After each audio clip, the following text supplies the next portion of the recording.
Non, merci.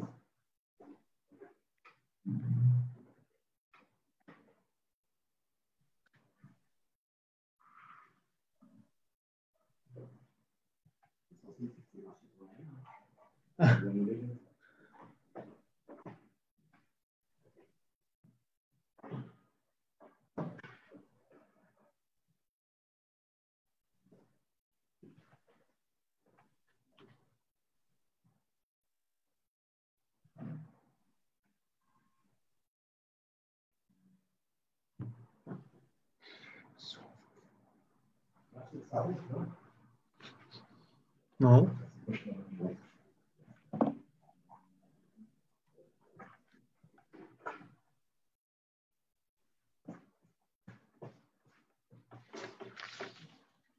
Bien. À toi de choisir sur le machin. Ouais.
Daniel et Naftali, libérez le micro.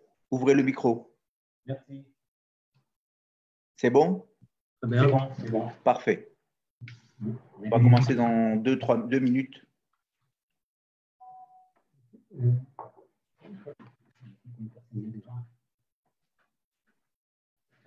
En 2000, ils vont tout faire bien. Quand est-ce qu'il y a des questions? Tu demandes s'il peut y avoir des questions? Ah, non, mais quand je suis prêt à.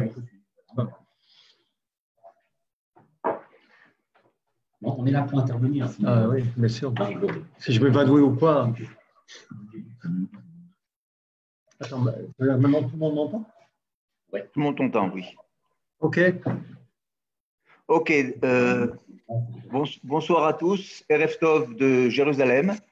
Nous avons plusieurs personnes qui sont branchées de Jérusalem ce soir. J'espère que vous m'entendez aussi. Vous m'entendez? Oui. Parfait. Oui. Alors voilà, ce soir, nous avons, j'allais dire, l'honneur et le privilège de recevoir le docteur Daniel Azoulay de l'hôpital Hadassah Monscopus à Rassofim. Le docteur Azoulay est un spécialiste en gériatrie et en soins palliatifs à l'hôpital de Hadassah, donc un hôpital très connu en Israël, évidemment le plus grand hôpital de Jérusalem, un des plus grands du pays. Et on a décidé de prendre, alors c'est vrai que c'est un sujet qui est un petit peu compliqué, peut-être à traiter le soir, un jeudi soir, mais malgré tout, sachant que nos interventions sont ensuite sur Facebook en direct et ensuite en différé, beaucoup de gens pourront les voir à leur temps libre. Donc c'est la prise en charge des personnes âgées dans le système médical israélien. On sait que ce sont des questions qui nous sont très souvent posées, et par les gens qui sont déjà en Israël, nouvelles au livre Hadashim, qui ne connaissent pas forcément toutes les lois, et par les gens qui envisagent de faire une alia. Et donc, nous avons tous autour de nous une tante, un parent, un grand frère, un ami qui se posent ces questions. Et c'est vrai que ce sont des questions un petit peu délicates. Alors, il y a 2 mois et demi, quand nous avons commencé la période du Corona, l'OSM, l'Organisation sioniste mondiale, à laquelle je travaille, je me présente, je m'appelle Avisana et je suis le directeur du département européen et sud-américain du département de l'ALIA. Et donc, en partenariat ce soir, évidemment, comme d'habitude, pour la 18e rencontre. Et je félicite à l'occasion Yasmine, la directrice de nos programmes, et Yasmine Mannheim, avec la collaboration, je disais, donc, du département des activités en diaspora et Naftali Lévy, qui non seulement est notre partenaire, mais nous reçoit ce soir chez lui, avec le docteur Azoulay. Donc, nous sommes à la 18e rencontre. Nous avons, je crois, abordé un nombre très diversifié de sujets, que ce soit dans le monde de la gastronomie, de la culture, de la mode, de l'histoire, évidemment du judaïsme, ce soir de la médecine et d'autres surprises encore nous attendent. Donc je crois qu'on a pris un pari important. Nous avons dépassé, je n'ai pas le chiffre en tête, mais pas loin des 20 000 personnes qui nous ont suivis à travers nos films en direct et nos différés. Et donc je remercie les personnes qui sont avec nous ce soir. Je sais que nous avons un auditoire qui est assez fidèle. Voilà, je passe sans plus tarder la parole au docteur Azoulay et je le remercie d'avoir accepté notre invitation. Merci Daniel et bonne soirée à tous. Erev Tov. Merci beaucoup de m'avoir invité pour présenter 2 secondes. Des problèmes techniques, voilà. On ne voit pas donc, on m'a demandé de présenter quelques aspects de la prise en charge des personnes âgées en Israël. Je vais essayer de rapporter des impressions tirées du terrain, puisque je suis gériatre à Jérusalem. Je ne m'occupe pas d'Aliyah, donc j'essaierai d'apporter plutôt une expérience pratique en Israël. Si ça peut intéresser des médecins ou des jeunes pour leurs parents ou proches ou des personnes plus âgées, si ça peut intéresser, je serai content. J'ai fait mon Aliyah en 1988 comme médecin généraliste et j'ai commencé par une spécialité de médecine interne. Alors la médecine interne en Israël et en général, c'est la médecine générale mais des hôpitaux, donc des malades lourds, une grosse partie des personnes âgées. Mais ce qui caractérise la médecine interne, c'est qu'on s'occupe surtout de la maladie, beaucoup moins du malade. On essaye de traiter la maladie, des accidents vasculaires, des pneumonies, des problèmes cardiaques, des problèmes rénaux, des problèmes respiratoires. Et le but, c'est de traiter la maladie. C'est le médecin interne. Je suis passé après à une sous-spécialité de gériatrie. Et la spécialité de gériatrie amène quelque chose de nouveau. S'occuper du malade et pas seulement de la maladie. Ce qui est important en gériatrie, c'est de comprendre le malade. On ne peut pas libérer un malade de l'hôpital, retourner chez lui quand il est âgé, si on ne l'a pas compris. Et qu'est-ce qu'on doit savoir sur le malade âgé en général? On doit connaître ses problèmes fonctionnels. Comment il marche, comment il se lève du lit, comment il arrive aux toilettes, comment il se douche. Et si on n'a pas compris ces choses-là, on ne pourra pas le libérer. Ou si on le libère, il va revenir à l'hôpital. À part les problèmes fonctionnels, on doit essayer de comprendre ses problèmes cognitifs, sa mémoire, son orientation, son jugement. On doit comprendre ses problèmes de comportement, ses problèmes d'anxiété, de dépression, ses problèmes du sommeil, son environnement qui est très important. Est-ce qu'il y a quelqu'un avec lui? Est-ce qu'il a de la famille? Est-ce qu'on s'occupe de lui? Est-ce qu'il a besoin d'une personne 24 heures sur 24? Ses problèmes sociaux, ses problèmes économiques. C'est en faisant cette connaissance du malade dans tous ces aspects qu'on arrive à bien traiter le malade en gériatrie. Donc, on pourra comprendre les différents aspects de la gériatrie en Israël si on arrive à comprendre cette estimation gériatrique chez toute personne qui doit ou vivre à la maison ou aller dans une maison, dans un endroit de placement ou dans une résidence. Sans avoir fait cette estimation, on n'arrivera pas à trouver la bonne correspondance pour ces personnes âgées. On va le mettre, vas-y.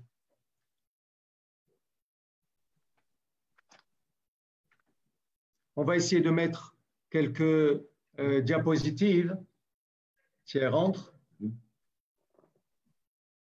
Ah. Alors, je rappelle à notre public que vos micros sont coupés. Quand vous aurez envie de poser des questions, vous avez le chat en bas de votre écran. Vous voyez où il y a marqué chat. Et vous pouvez écrire toutes les questions que vous avez. Nous les poserons soit pendant la conférence par Yasmine ou par Naftali, soit à l'issue de la présentation du docteur Azoulay en fin de conférence. Donc voilà, le petit incident technique est réparé. Donc je vous rappelle que vous pouvez, quand vous le désirez, nous faire des remarques, des questions, échanger entre vous à travers le chat pour pas gêner la conférence. Est-ce que vous voyez les diapositives? Parfaitement.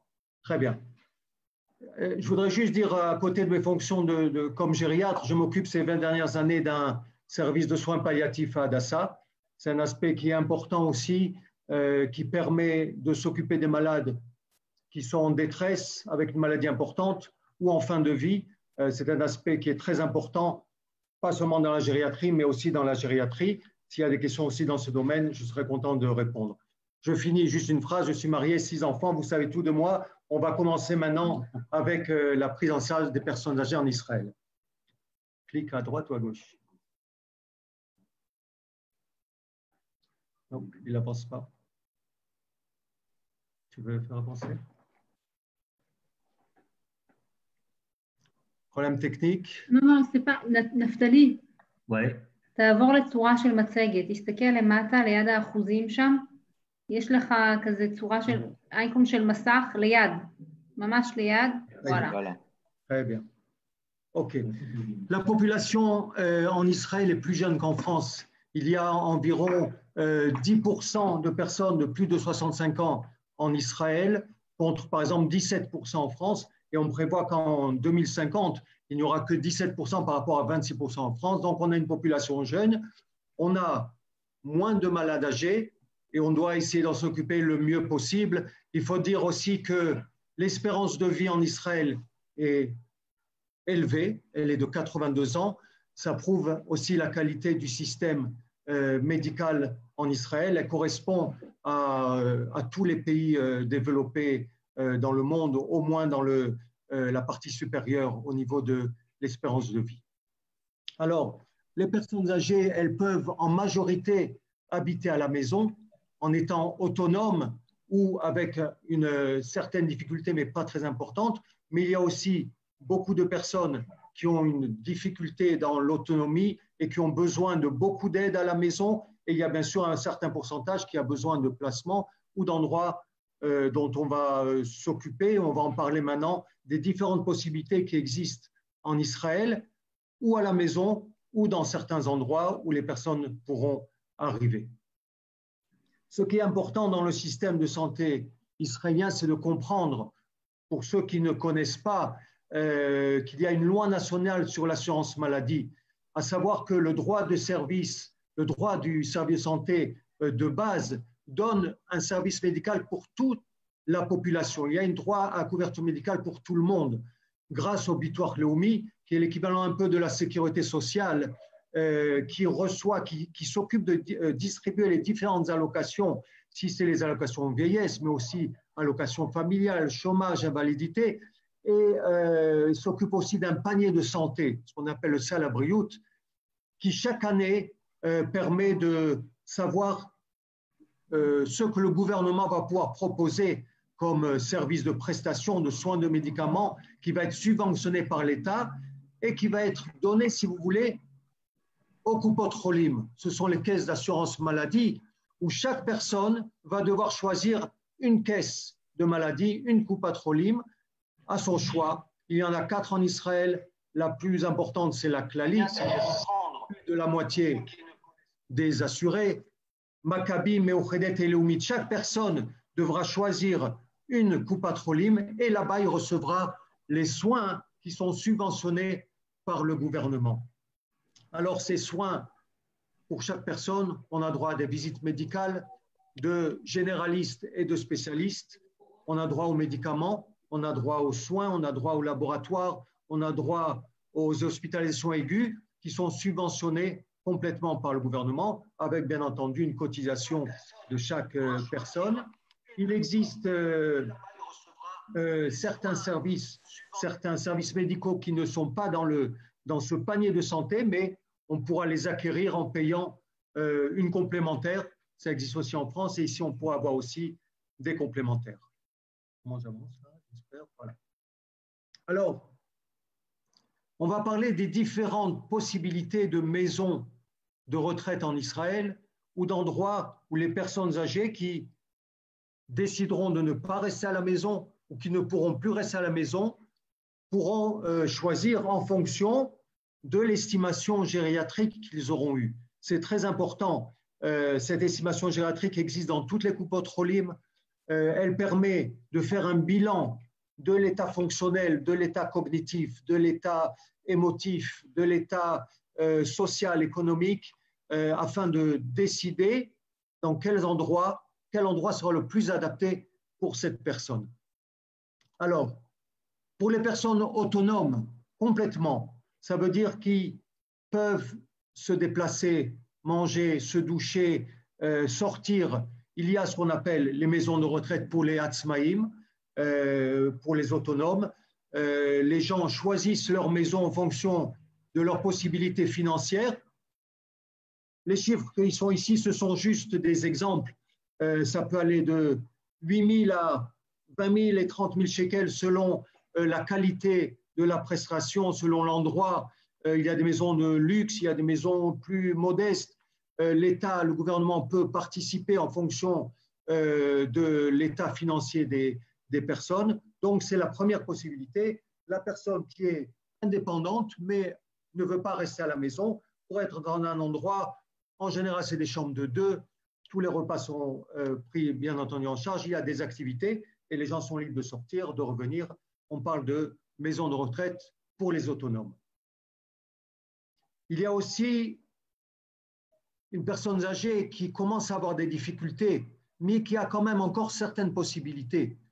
Elle peut, par exemple, marcher avec une canne, elle peut manger toute seule. Ce qu'elle a besoin, c'est d'une certaine surveillance, un certain degré de surveillance, et aussi peut-être une aide pour les choses plus difficiles. Par exemple, la douche, qui est un moment assez délicat pour les personnes qui ont des problèmes peut-être d'instabilité ou des problèmes de difficulté, peut-être avec des chutes des fois. Donc, pour ces personnes qu'on appelle tchouchim, ça veut dire qu'ils sont partiellement autonomes. Il y a aussi des endroits spécifiques pour ce genre de personnes. Pareil, avec 2 ou 3 personnes par chambre, avec les repas qui sont pris en chambre, mais avec plus de personnes qui vont aider dans les moments importants comme la douche, avec des gens, des aides auxiliaires pour certaines activités quotidiennes. Nous avons aussi, quand les personnes ne sont plus autonomes, ce qu'on appelle sioudim, nous avons des maisons de retraite avec soins infirmiers. À ce moment-là, la personne reçoit tous les soins. On parle de se lever du lit, passer sur une chaise, s'habiller, prendre la douche, préparer les repas, des fois donner à manger, faire passer d'un endroit à l'autre. Toutes ces choses-là, les activités globales de la journée sont prises en charge complètement dans ces bêtes à vote. Les gens peuvent rester des années là-bas, avec bien entendu des possibilités de visite, des possibilités de sortie, mais ça devient en fait la maison de la personne âgée. Nous avons aussi, ces dernières années, se sont beaucoup développés ce qu'on appelle le Diur Mugan. En fait, c'est un logement protégé, une résidence en fait. Il y a des endroits qui ressemblent à des hôtels, des fois de grand luxe, avec des prix qui peuvent être très importants. Ça va dans tous les prix. On peut passer de 10 000 shekels à 30 000 et plus shekels selon l'endroit, selon le niveau de luxe, le niveau de prestation. Chaque personne, en fait, maintenant, des fois en couple, ont leur maison, leur petite maison dans un complexe qui peut être très luxueux. Et là-bas, il y a la possibilité, bien entendu, des repas qui sont soit dans la maison, soit une espèce de restaurant. Il y a le Bet Knesset, il peut y avoir une synagogue, il y a des activités, manuelles ou des activités culturelles. Donc, ça devient en fait une maison commune, une énorme maison commune, une résidence où chacun en fait a son appartement. Les personnes qui rentrent là-bas en général sont des personnes autonomes, mais il est possible qu'avec le temps, elles perdent leur autonomie et en général, on permet à ces personnes de faire entrer avec eux un auxiliaire de soins 24 heures sur 24 qui va permettre d'accompagner, de rester dans la résidence et de l'accompagner pendant pour tous les soins 24 heures sur 24. Donc, c'est possible. Il peut y avoir donc dans la même résidence des gens avec des autonomies différentes, mais qui chacun a son appartement, son propre appartement. J'amène tous les cas comme ça pour savoir si des gens aussi sont intéressés de savoir les différentes possibilités. Il y a les bêta-votes, ce qu'on appelle de tchouché nefesh, pour les personnes qui sont atteintes de troubles cognitifs importants, de démence, d'Alzheimer ou de maladies qui ressemblent, des problèmes d'agitation. Ces gens ont besoin d'une structure qui soit adaptée et au niveau fonctionnel et au niveau thérapeutique pour pouvoir leur donner une qualité de vie qui correspond à leur niveau cognitif et fonctionnel. Les gens peuvent être d'un côté très indépendants, peuvent marcher, peuvent sortir, peuvent se doucher tout seuls, mais avoir un problème cognitif important et ils ont besoin d'une structure spéciale. Nous avons aussi des maisons Meshulavim, ça veut dire où tous les différents types de personnes âgées avec leurs problèmes propres peuvent être chacun. Il peut y avoir un étage comme ça, des gens avec un personnel selon les endroits dans le même, selon l'étage dans le même endroit, des gens qui sont plus autonomes, moins autonomes, des problèmes de cognitifs dans le même endroit. Donc, il y a aussi des maisons qui reçoivent un peu toutes les possibilités. Dans toutes les villes, dans toutes les régions, on a différents endroits. Dans le centre du pays, il y a beaucoup plus de possibilités. Et bien entendu, en fonction des revenus et en fonction des possibilités financières. En Israël, ces dernières années, a beaucoup été développées les possibilités de soins, de services, de soins à domicile. Il faut essayer de voir les différentes possibilités. Si la personne veut rester à la maison, si la famille veut faire tous les efforts pour qu'une personne, même si elle perd son autonomie, décide de rester à la maison, il y a un plateau de possibilités qui existe en Israël, qui s'est beaucoup développé ces 20 dernières années et qui permet de s'occuper d'un côté du problème de l'autonomie ou du manque d'autonomie et d'un autre côté du problème médical. Il faut avouer que le plus gros problème des familles et des personnes âgées, c'est le problème du manque d'autonomie. C'est encore un problème qui est encore plus difficile à résoudre que les problèmes médicaux.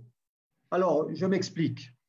Il y a la possibilité avec le bitoire lomi, ce qu'on a appelé tout à l'heure, de recevoir en fonction du niveau de problème d'autonomie, en fonction aussi des revenus de la personne, de recevoir des heures d'aide ménagère à la maison. 5 heures, 10 heures, ça peut arriver à 20 heures par semaine, qui permet que tous les jours, par exemple, pour une personne qui arrive à marcher à la maison, qui arrive à manger, et pour avoir, par exemple, tous les matins 2 ou 3 heures pour s'habiller, pour se doucher et pour commencer sa journée et continuer sa journée avec ses possibilités. Maintenant, ce qui a été beaucoup développé ces dernières années, c'est les travailleurs étrangers, les auxiliaires de soins qui viennent de l'étranger. À l'époque, c'était beaucoup des Philippines, mais il y a aussi du Sri Lanka, d'Inde, il y a d'Afrique. Des fois, on choisit en fonction de la langue qu'on a besoin. Et il y a des dizaines, pour ne pas dire plus de 100 000 personnes qui viennent de l'étranger et qui s'occupent de personnes à domicile pour qu'elles puissent rester à la maison 24 heures sur 24, éviter les hospitalisations dans des soins, dans des endroits, dans des placements pour des gens qui n'ont plus leur autonomie. Ces personnes, ces auxiliaires étrangers ont changé le paysage, les possibilités de rester à la maison en donnant une qualité de vie des fois exceptionnelle. Elles deviennent, si vous voulez, elles ne remplacent pas les enfants, mais elles ont une capacité à rester 24 heures sur 24 en ayant en général une journée de vacances pour un prix qui peut être entre 1 000 et 1 500 $. C'est des chiffres très approximatifs qui permettent pour les gens qui demandent de rester à la maison et des fois de rester à la maison jusqu'à la fin, c'est une possibilité qui est très importante. Maintenant, pour les problèmes médicaux, il ne suffit pas d'avoir quelqu'un qui s'occupe 24 heures sur 24 des problèmes d'autonomie, il faut aussi avoir une aide médicale, à savoir résoudre les problèmes médicaux à l'intérieur de la maison quand la personne ne peut pas sortir pour éviter les hospitalisations. Là aussi, en Israël, se sont développées des possibilités d'hospitalisation à domicile avec visite de médecins toutes les semaines, d'infirmières, de physiothérapie, d'ergothérapie pour les malades graves et parfois même d'hospice à domicile où une personne qui voudrait finir sa vie à domicile va pouvoir recevoir un service de soins palliatifs à domicile pour pouvoir rester à la maison jusqu'à la fin de vie. On peut pratiquement tout faire à la maison au niveau des soins médicaux quand il y a la possibilité de recevoir des soins sur les problèmes d'autonomie. Donc les deux s'allient ici pour permettre une qualité de vie qui peut être très importante dans ces moments qui peuvent être difficiles. En Israël, on essaie beaucoup de développer ces aspects-là. Un petit mot sur l'actualité. Les personnes âgées il y a eu un gros focus sur les personnes âgées et le corona, puisque une grande partie des décès étaient ceux de personnes âgées. Il y a eu beaucoup de focus sur les maisons de retraite. Les personnes âgées avec leurs difficultés ont dû être beaucoup plus atteints, beaucoup plus hospitalisés, beaucoup plus liés avec les problèmes de ressuscitation et reliés à des machines respiratoires, les décès. Beaucoup de personnes âgées, pendant 2-3 mois, on a beaucoup parlé et beaucoup insisté sur la solidarité qui a existé en Israël, qui permettait d'un côté de ne pas rentrer chez les personnes âgées de permettre d'éviter l'infection des personnes âgées tout en restant très proches. Les gens venaient au niveau des fenêtres, au niveau des téléphones, au niveau des Zooms. Il y a eu beaucoup de solidarité, de mitnadvim, de volontaires qui amenaient des possibilités pour les repas à domicile. L'armée aussi a beaucoup travaillé afin d'éviter plus de décès au niveau des personnes âgées. Ces dernières semaines, il y a une diminution. On a permis, pour éviter les problèmes émotifs qui sont évidents d'isolement, permis plus de rencontres, mais il faut dire qu'on insiste encore sur le besoin chez les personnes âgées, même s'il y a plus de rencontres, de garder toutes les mesures, notamment l'éloignement, notamment le masque, et éviter de prendre des risques avec les personnes âgées parce qu'on est encore dans le problème du corona n'est pas encore terminé. Une chose importante que je voulais souligner, pour avoir lu quelques articles qui sont venus de France et avoir entendu des témoignages sur les problèmes d'éthique, notamment les décisions qui ont pu être prises en Europe. En France, j'ai vu aussi des témoignages et j'ai vu des articles où il y a eu des décisions qui ont été prises en fonction de l'âge de ne pas continuer les traitements jusqu'au bout, notamment de ne pas relier au respirateur artificiel certaines personnes en fonction de leur âge. En Israël, le problème éthique ne s'est pas posé, ou plutôt la décision éthique a été très claire. Égalité de traitement pour tous les âges. Il n'y a eu aucune décision en fonction de l'âge et donc tous les malades ont été traités jusqu'au bout en essayant de conserver les possibilités de continuer à vivre, quel que soit l'âge. Il y a eu des gens de 90 ans et 95 ans qui ont eu les traitements jusqu'au bout.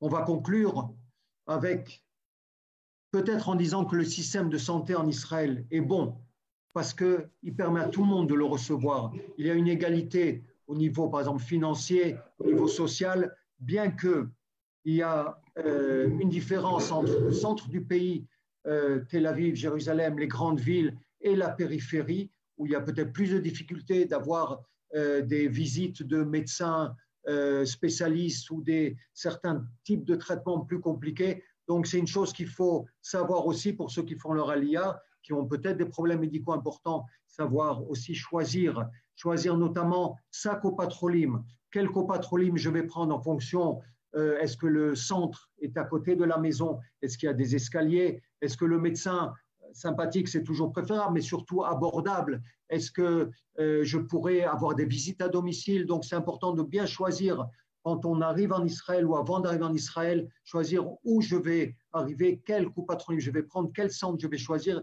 quel médecin je vais essayer d'avoir. Il y a des possibilités, à part la copatrolyme de base, de faire des complémentaires d'assurance en cas de perte d'autonomie, ce qu'on appelle une complémentaire sioudite, qui permettra, en cas de problème d'autonomie, de recevoir une certaine somme pendant quelques années, en général pendant 5 ans, des complémentaires pour avoir aussi la possibilité d'avoir plus de soins ou de possibilités de soins, même si elle n'est pas dans le panier de soins du gouvernement. Très important de faire une bonne évaluation gériatrique des personnes. Ça se fait aussi à la copatrolyme sur rendez-vous, où pendant 2-3 heures, on essaye de voir tout le bilan gériatrique de la personne, fonctionnel, cognitif, social, économique, émotif, surtout quand il s'agit de choisir une maison de placement pour savoir exactement quelle est la maison la mieux adaptée. Des fois, les gens viennent et disent « je voudrais une maison de retraite », mais on ne peut pas choisir comme ça. La maison de retraite, elle sera adaptée qu'en fonction de la situation gériatrique de la personne. Et ne pas oublier qu'en Israël, nous avons d'énormes possibilités de traitement à domicile. Il faut savoir en profiter, notamment par les auxiliaires de santé étrangers et aussi par les soins à domicile. Je pense qu'on a fait un petit peu le tour très rapidement des possibilités en Israël. S'il y a des questions, bien entendu, je serai content d'essayer d'y répondre. Alors, il y a effectivement des questions. Daniel, merci pour cette présentation succincte mais très complète. Je crois qu'il faut savoir, pour les personnes qui entendent ça pour la première fois, on peut dire que finalement, ces dernières années, ces 10-15 dernières années, il y a une révolution importante en Israël dans le monde de l'accompagnement, du traitement, des services au troisième âge dans le sens le plus large du terme. Et je crois que tu as donné à travers ces explications et sur les métaplim étrangers, et sur les babaté, avot, sioudi, mais sur toutes les misgarot, toutes ces structures qui sont en plein développement en Israël. On a une population qui est jeune, mais qui finira, comme toutes les populations du pays occidentaux, finira par devenir plus âgée un jour. Et je crois qu'on commence à prendre un petit peu d'avance. Alors, je crois que je vais te lire les quelques premières questions qui arrivent et j'invite nos amis, nous avons encore un petit quart d'heure devant nous à nous envoyer leurs questions. Une première question, pour un couple de personnes âgées, si l'un d'eux n'est pas autonome et donc l'autre est autonome, est-ce qu'il y a des structures mixtes? Ça, c'est la première question et je poserai les questions ensuite. OK. Il y a beaucoup de couples qui se présentent avec cette possibilité, un autonome et l'autre pas autonome, et c'est là qu'interviennent les auxiliaires de santé 24 heures sur 24 qui peuvent habiter à la maison, dans une autre pièce, ça dépend bien entendu des possibilités à la maison. Et donc, il y a par exemple la femme qui est complètement autonome, l'auxiliaire de santé qui s'occupe du mari 24 heures sur 24, et ça permet de garder une structure familiale, une structure à domicile avec le couple en ayant une personne étrangère qui est là 24 heures 24, sauf une journée par semaine qu'il faut aussi penser. Il y a des structures qui permettent d'être, si on n'est pas à domicile, notamment les résidences où on a un petit appartement qui n'est pas énorme, mais qui permet d'avoir au moins 2 pièces et qui permettra que le couple, dont un qui n'est pas autonome, pourra habiter là-bas, avec aussi la possibilité d'auxiliaire de santé, parce qu'on ne peut pas imaginer que dans ce couple où une personne est complètement a besoin de tous les services par rapport à son autonomie, qu'il n'y ait pas un auxiliaire de santé. Les possibilités, elles existent, il faut les choisir bien, mais elles existent. Il y a une question de Myriam auquel je vais répondre en partie, peut-être tu pourras compléter. On nous pose la question classique, et nous savons cette question nous est très souvent posée. Peut-on mettre en place à l'avance pour une personne qui veut monter en Israël, quand on sait que le Bitor Halomi ne s'occupe pas des gens qui ne sont pas israéliens? Moi, j'aurais tendance à dire, et tu me corrigeras si tu as une meilleure réponse, Daniel, c'est que malheureusement, la prise en charge et de savoir le degré d'autonomie et le degré de prise en charge du Bitor Halomi ne se peut se faire qu'après que la personne est passée une sorte de Va'adat Hasama. Ça se fait dans les 6 premiers mois. Donc, il faut être prêt dans les 6 premiers mois au moins à avoir de quoi financer ou de quoi prendre en charge, de quoi accompagner la personne âgée. L'État d'Israël, à ma connaissance, ne donne pas de prise en charge et de réponse sur le taux d'handicap ou d'autonomie d'une personne alors qu'il n'est pas encore citoyen israélien. Oui, n'étant pas un spécialiste de l'ALIA, je n'oserais pas te contredire. Je voudrais juste dire que nous avons déjà reçu des malades, et je parle même dans le service de soins palliatifs, donc des malades où il n'y avait pas beaucoup de temps, on n'avait pas les 6 mois ou même pas 1 mois. Les choses ont été organisées, elles étaient très très difficiles. Elles ont été organisées, il y avait besoin surtout d'être inscrit à la Coupat Cholim. Ça demande beaucoup de travail. Je sais que les gens de l'ALIA ont beaucoup travaillé sur ça. Il est arrivé des fois que les gens sont arrivés directement de Paris, de l'aéroport, directement dans le service de soins palliatifs, en ayant la Coupat Cholim. Mais c'était un cas exceptionnel. Oui. Alors, on nous pose la question de savoir, y a-t-il une sécurité sociale qui donne plus d'avantages pour les personnes âgées de plus de 70 ans? Je ne sais pas si la question de Myriam toujours est s'agit-il des coupotes mashlimot dont elle parle ou bien d'autres choses? En tout cas, la question est de savoir est-ce qu'il y a des prises en charge particulières et supplémentaires pour les personnes âgées? Ok, c'est important de savoir, c'est ce que j'essayais de dire tout à l'heure. Quand on va arriver en Israël, et qu'on va choisir sa coupatrolim, c'est important de savoir qui va être le médecin qui va vous suivre. Ça vaut le coup de faire un tour des coupatrolim et du service qui va être à côté. On peut habiter, je ne sais pas, à Jérusalem, à Rechavia, je dis n'importe quoi, et savoir qu'il y a la coupatrolim telle, ou telle, je ne dirais pas qu'une est meilleure que l'autre. Allez voir quel est le médecin qui va s'occuper. Parce que si on tombe sur un médecin qui dit, moi, je vous préviens, je ne fais pas de visite à domicile et je ne fais pas ça, on se retrouve coincé des fois avec une personne qui n'a pas d'autonomie. Donc ça, c'est la première chose qu'il faut vérifier. Certaines coupatrolim sont plus développées au niveau des soins à domicile, de l'hospitalisation à domicile, de l'hospice à domicile, des soins palliatifs à domicile en fonction de la ville. Donc c'est important, quand on sait où on va habiter, de bien vérifier au niveau des 4 coupatrolim, je ne dirais pas de nom pour ne pas, ce n'est pas mon but là, de bien vérifier quels services on va avoir en fonction des problèmes spécifiques que la personne peut avoir. Donc, merci Daniel. Tu as répondu aussi à la question de Marlène, qui était effectivement comment connaître le détail de chacune des caisses.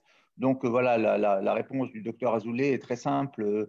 C'est vrai qu'il y a plusieurs caisses. Il est très important de choisir en fonction de la proximité et en fonction des médecins qu'on vous a recommandés parfois et qui sont à même de donner les services que vous attendez, sachant que personne ne mieux que vous, en général les enfants ou les conjoints, ne savez quel traitement nécessite la pathologie de votre parent. Et donc, ça, c'est très important. Ne vous jetez pas tout de suite.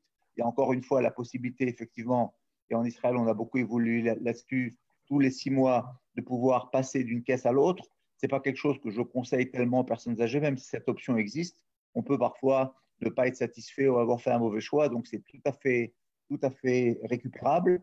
Ces caisses ont des différences en fonction des villes dans lesquelles vous habitez en Israël. Et je ne citerai pas de nom comme ça a été fait, mais effectivement, il y a des caisses qui sont plus fortes à Tel Aviv, qui ont plus de services, et d'autres à Jérusalem, et d'autres plus spécialisées dans le troisième âge.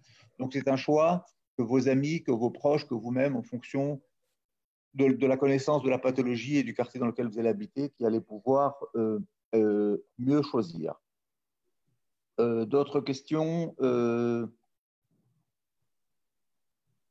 Alors voilà, donc les coupatrolim, on y a répondu. Alors je voudrais quand même dire, pour compléter sur le côté Alia, parce que nous sommes le département de l'Alia, que 25% à peu près des Olim de France, et on a connu des années avec des 6, 7 et 8 000 Olim. Là, on est dans des configurations un peu moins importantes au niveau de l'Alia, bien que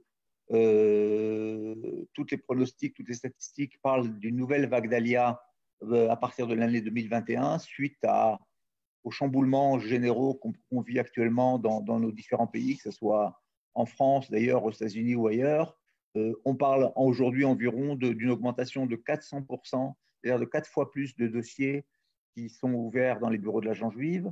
Et donc, on imagine que si la proportion de personnes âgées va continuer à garder le même pourcentage, nous risquons d'avoir entre 500 et 1000 personnes âgées qui viennent en Israël. Donc, c'est très important de donner ces informations, sachant qu'en Israël, on est un pays où les choses évoluent très vite.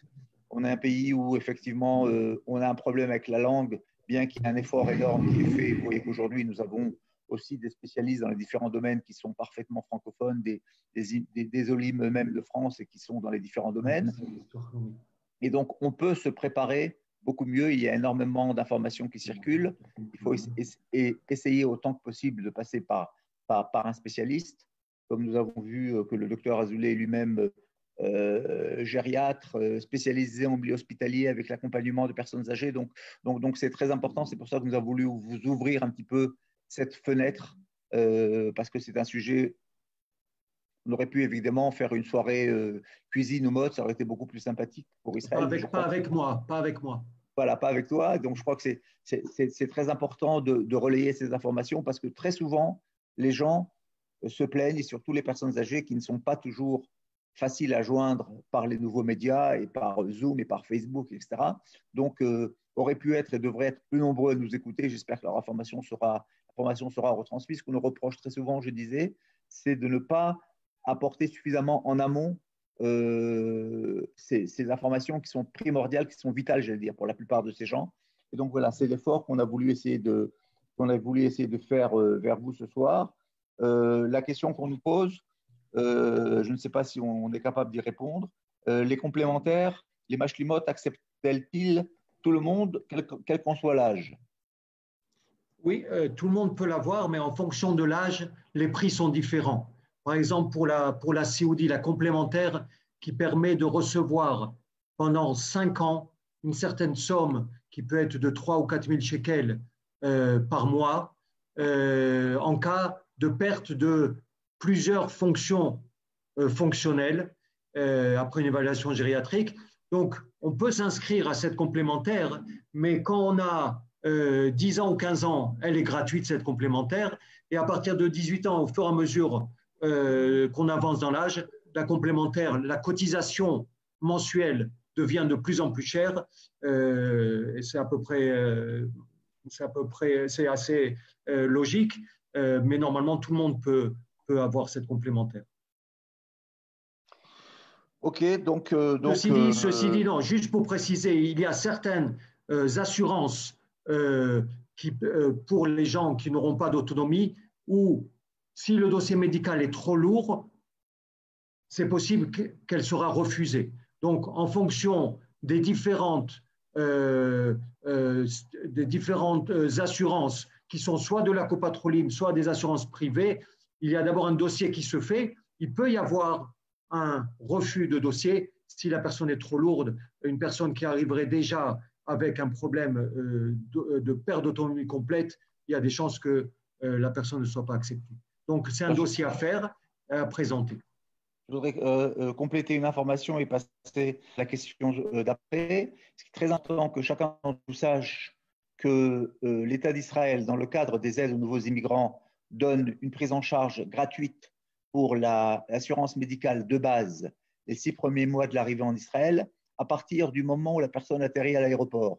Donc, une personne qui quitte l'aéroport en tant que citoyen israélien, de par la loi du retour, est automatiquement prise en charge médicalement. Et donc, c'est important qu'elle ait ces informations en amont, parce qu'à l'aéroport, il faudra qu'elle dise « je choisis tel ou tel copatroline », même si ce choix, comme j'ai dit tout à l'heure, est peut-être un choix provisoire.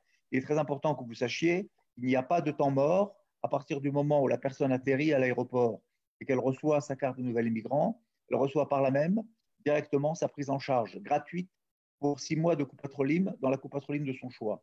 Donc, la personne est tout de suite prise en charge. Les assurances complémentaires que nous venons d'évoquer sont un plus, sont un supplément qu'il faudra ensuite qu'elle traite, mais elle a au moins, et c'est très important, sa couverture de base importante qui lui assurera éventuellement hospitalisation, prise en charge, médicaments et plein d'autres choses. Un petit conseil pour les gens qui arrivent et qui ont beaucoup de médicaments, qui arriveront avec des médicaments français, avec des noms un peu différents, et des fois des médicaments, en général, on a tous les médicaments en Israël, mais des fois, il peut y avoir différents médicaments un peu qui ne sont pas exactement ce qu'on a, d'arriver avec 3 mois de médicaments en main dans la valise, le temps qu'on s'adapte et qu'on fasse les changements. Alors, on nous pose une question qui est très à la mode, je pense que c'est en France aussi. Y a-t-il des associations d'aide à domicile?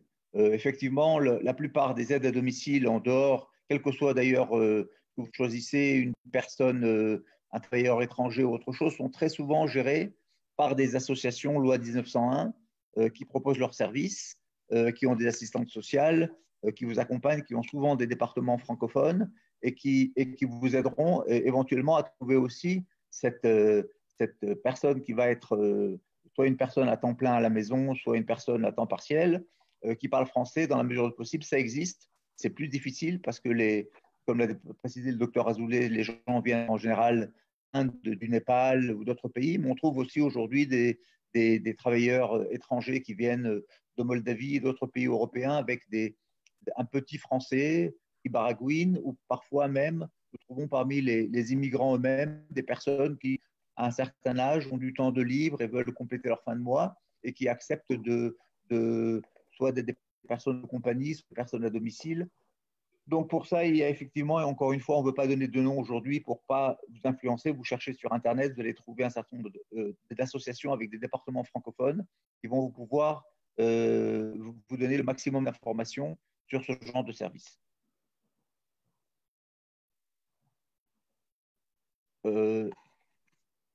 D'autres questions? Alors, y a quelqu'un qui a quelque chose à rajouter? Poser une question sur le Facebook Live, attends. On demande comment choisir la Coupat Cholim en fonction de notre état de santé. Existe-t-il un site qui recense les centres de santé par ville pour pouvoir choisir? Peut-on également choisir notre spécialiste qui va nous suivre dans un hôpital performant hors de la ville de résidence? Chaque Coupat Cholim a une liste de centres dans toutes les villes. Elle a une liste aussi de médecins spécialistes en fonction des spécialités. Donc, il y a la possibilité de choisir un médecin qu'on connaît ou un médecin francophone ou un médecin qui est plus réputé. Quand on a une complémentaire, on a le droit aussi de choisir un spécialiste et d'aller à l'hôpital chez un spécialiste et de payer, de recevoir un remboursement assez important de ces visites. Il y a la possibilité d'avoir des listes de façon très, très simple avec l'Internet dans toutes les Coupot Cholim, tous les centres et tous les noms des médecins. Il n'y a pas de problème pour recevoir. Alors, regardez, il y a d'autres questions qui rentrent un petit peu dans le détail. Les problèmes de VADA, de prise en charge, c'est un petit peu.